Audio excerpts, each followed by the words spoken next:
With the fight against crime, the British Prime Minister Boris Johnson is devoting himself to a matter close to the heart of his party. Prevention and technology should help, but the course is controversial.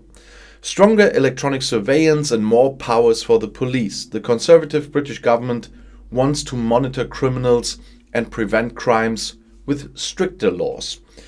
A kind of public pillory is planned. Those who are released on probation should do unpaid non-profit work, remove graffiti, collect rubbish, clean sewers, and wear a safety vest. The intention is to make the price of crime visible, the Guardian newspaper quoted a source from the Ministry of Interior. Opposition and civil rights activists, but also police representatives, criticized the measures as discriminatory, populist, and unsuitable.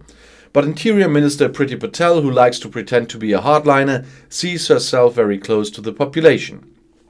The public wants justice to be done and criminals to pay the price for their crimes, wrote Patel in the Daily Mail on Tuesday. She wants rowdies to give back to society what they have gotten them to do with their thoughtless actions. The police should also become more visible, for example, through specific contact persons. Patel emphasized that people wanted to know who their local Bobby is. We have that here, by the way. In addition, officials will be able to stop and check suspects on the street more easily in the future. This is primarily aimed at knife violence, which is widespread among young people. With the resurgence of this controversial stop and search strategy, Prime Minister Boris Johnson is breaking with the policies of his predecessor Theresa May. The likewise conservative politician had severely restricted the rules because they were discriminatory. Johnson's government defends the project. It's about prevention. Other planned measures should also be understood in this sense.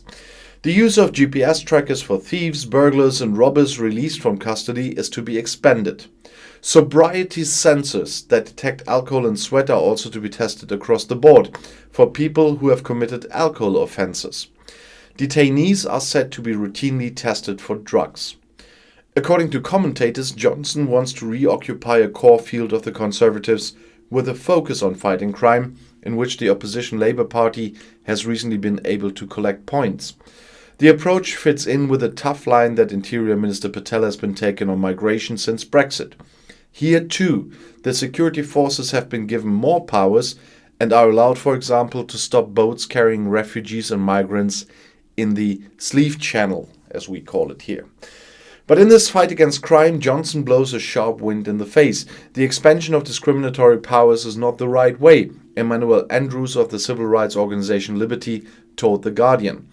It will expose more young people to coercion, punishment and control, because Johnson also wants to expand the powers of police officers during demonstrations. There have been repeated riots and violence against police officers in recent months. The violence could now flare up again, it is feared. Johnson also has many police officers against him, also because his Conservatives cut more than 20,000 jobs after taking office in 2010. And just a few days ago, the government froze the salaries of most officials because of the financial consequences of the corona pandemic. The Police Federation of England and Wales, which represents 130,000 police officers, then withdrew the confidence of Interior Secretary Patel.